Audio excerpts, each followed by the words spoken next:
So this time for Masters of the Universe Classics, we're taking a look at Captain Glenn. Now, who is Captain Glenn? Well, you might be more familiar with her name, her other name, Queen Marlena. Now, Queen Marlena / Captain Glenn was the San Diego Comic-Con / August 2011 figure, and in a really neat packaging, alternate packaging idea, what they did is, if you went to San Diego Comic-Con in 2011, actually physically went there, the way you got her packaged is she came packaged with the Queen Marlena look on her, and she came packaged with the Captain Glenn outfit, which you could switch out the figure to on the side. And when they, for the online offering, they switched it around. So ordering her from eBay, because she's no longer available on the website, the MattyCollector.com website, I chose to get the Captain Glenn version of her because it was a little bit cheaper, and it didn't matter to me since I was going to open them up in either, for either figure that I got, I would have opened it up. So the way she came displayed, it didn't make any difference to me. Now, take a look at the back of the package here, first of all. You can see that it is pretty big package here compared to the King Randor one. You can see just how big there. And they actually, for the each backing, they did a different bio card. So that was the one downside of getting one over the other, is that you missed out on the other bio. So first we'll take a look at the figure as it came in this package, and as you can see, she has her spacesuit here. She has this really retro look to her sort of spacesuit. So I very much feel as if this was designed as if the designers were thinking about what the future would look like from the standpoint of somebody in the past, say like the 60s or maybe even the early 70s. It has that very, just the aesthetic look to it, with the rifle and the bubble head space suit there. It just gives a very retro feel to it. First of all, we get this very nice paint job on her. She's got a little bit of metallic green on the lining of her boots there, and on the gauntlets there. It's very nice. The rest of the paint is pretty much green. Anytime I see green, it's my favorite color, so I'm a little bit biased, but the colors do really match there, or it's a very close match, and I really like it. There's more of the metallic green on the helmet, and so let's get into some of her accessories. You can see she's got this rifle, which they name Higuchi 1114 model, and it's got a little bit of detail on it. Red button there, but for the most part it's in this metallic dark gray or gunmetal gray, got a nice little scope on there as well, and that's pretty neat. She's got a holstered pistol, which is nice. Has that same kind of metallic gunmetal with some silver highlights on there, silver details. Very nice. Her holster does come undone, and that's mainly for changing her clothes into the Queen Marlena dress. Her helmet does come off, so you can remove the plastic dome part, and to get the rest of the helmet off, you do have to take her head off and put it back on.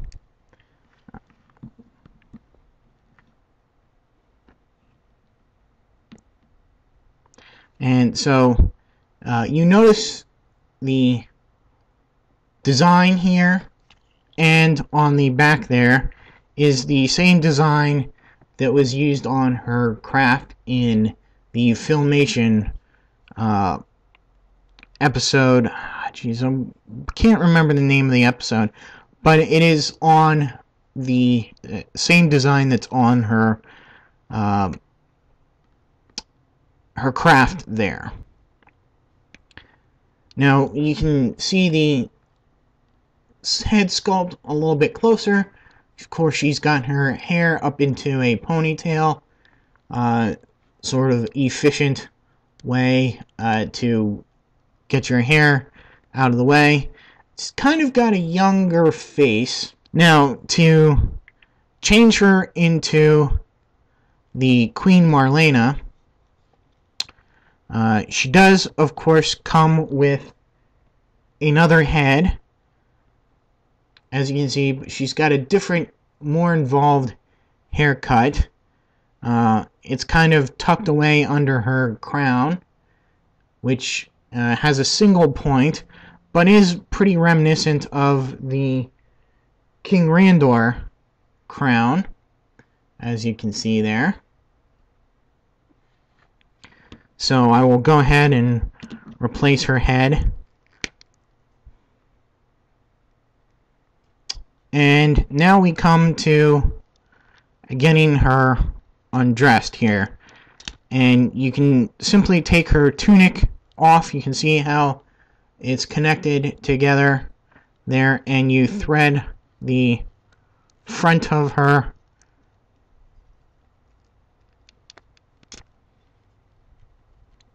things out through her arms, and there you go. And you can notice she's got her name on her little tunic there, and so you can set that off to the side.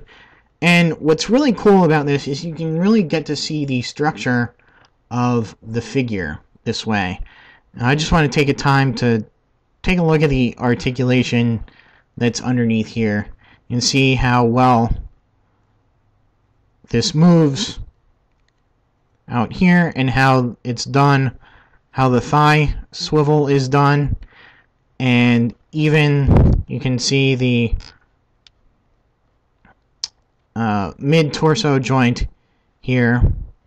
And I think that's a kind of a neat look into her skeleton, if you will. Getting her dress on is pretty much the same as taking her little unitard off, and taking a look at,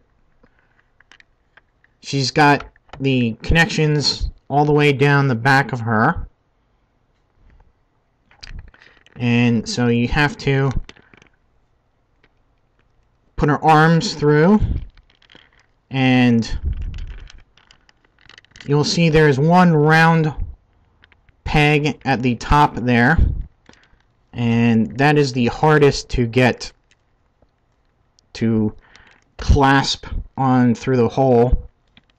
And you've also got to watch out while you're doing this not to bend these things too much, because it does look like they might get stressed and actually break, and after this, I don't think I'm going to be portraying her wearing the Captain Glenn outfit. So I'm just going to leave her dress on, and that way I won't stress this. But you just continue to manipulate these until they're all connected through there. And they grip pretty well. And so there she is in her dress. And she's got this nice little gold belt around her, very nicely painted. Now, you're going to lose all the leg articulation, unfortunately. To kind of pose her is a little bit difficult, but you still can manage her. And there she goes. Of course, being on Eternia, she needs something more suited for a queen. So she has this staff / scepter. Again, much like King Randor. It's kind of got that motif going on, but it's unpainted, except for the top, which is a metallic green that matches her gauntlets. You can see that it is kind of bent, and again from the packaging, she does have a hard time getting this in there because her fingers are so closed and tightly closed there, but you can manipulate that in with a little bit of effort. And of course she's going to need something to fight alongside her husband if need be, so she comes with a sword, also with a little green tip, metallic painted tip there. She doesn't hold the sword quite as tightly as I would like, but you can just let it sit there. So for articulation, she's pretty articulated for a female character, and head goes left and right, a little bit up and down. Arms do go all the way around, out to the side, rotate at the bicep, bend at the elbow, rotate at the wrist. She doesn't have any waist articulation, or really any articulation at all in her dress setup there. You saw her legs at work before, so in her sort of unitard space suit, her tunic sort of design here allows for the added articulation in her hips, and she's got the thigh swivel, jointed knees. She rotates at her boots, and her ankles do go back and forth, and she does have the ankle pivot. Of course, she is the mother of Adam and Adora, and like Randor, she is pretty much played consistently throughout the whole iterations of the Masters of the Universe. You know, a loving, kind woman. However, she's able to be a strong, commanding presence, separate from Randor. And the Filmation series was the first one that tied her to Earth as a lost astronaut that crashed on Eternia and fell in love with Randor, the prince and at that time captain of the guard. And originally, other members of her crew were supposed to have survived the crash along with her, but mutated into other characters. However, this was quickly dropped, and those characters who are quite big name characters just became Eternians and had lost their Earth origins. And the three that I know of are Beastman, Triclops, and Evil Lyn. They were all supposed to be other astronauts that had come and survived the same crash.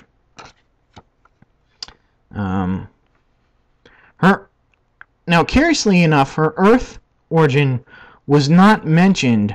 However, it was not denied during the 2002 series. And I recall that both series kind of hinted out that she had figured out that Adam and He-Man were the same.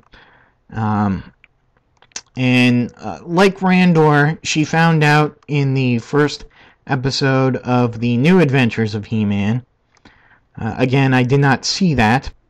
Of course, her name being Glenn, you might get the reference there to the fact that she was named after the first U.S. astronaut in orbit. And, of course, that being John Glenn. Which is kind of a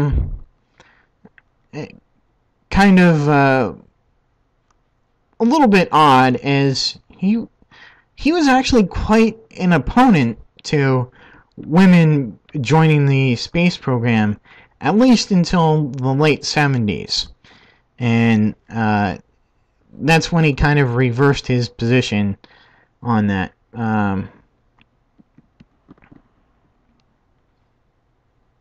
So like I said, I think of her Captain Glenn Earth origin as sort of, you know, maybe she came from this future that was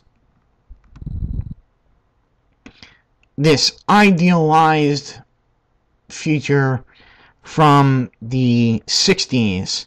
And, you know, it's that old retro feel of her accessories that go with her spacesuit. Just gives me that kind of a vibe. And I'd also like, it'd be really neat if they kind of tied this to a previous and often forgotten line of toys that they had in the late 60s, early 70s, and that was a line called Major Matt Mason. And it's kind of like an early, you know,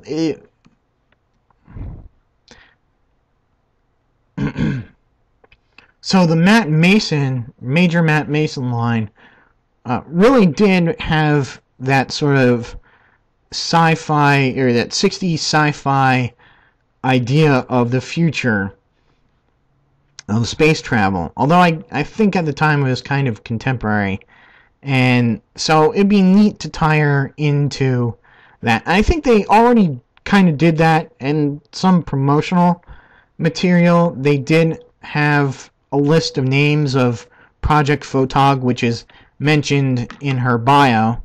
And they have a list of names that were involved in that project.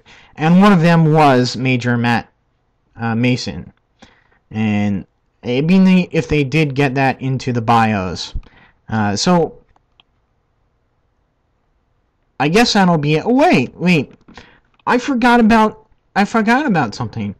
So she has one more accessory, and that is the alter ego of Battle Cat, Cringer. Now Cringer here, just move out of the way. Now Cringer here is pretty much just one solid piece. He's only got 2 points of articulation. His tail, which swivels, although I'd much rather have it go up and down, I think. And his head does swivel a little bit, but as you can see, that pretty much breaks up the sculpt of the figure, so I don't think I'll be posing him much. But it is nicely posed there. He's got, you know, a slight tilt to his head. You can see the fear and anxiety in his eyes. He's got his cute little snaggle tooth there, and I think it's really neat. They do have the pads on the bottom of his feet painted, which is pretty nice. And I guess we can here, hang on, and so here he is with a size comparison to his changed form of Battle Cat, and you can see just how small he is in relation to Battle Cat. So that's really neat. So I guess that'll be it for Queen Marlena or Captain Glenn, and stay tuned. I will be getting Adora quite soon. She was just re-offered for the month of May, and I will be getting her rather soon. So until my next video, I'll see you.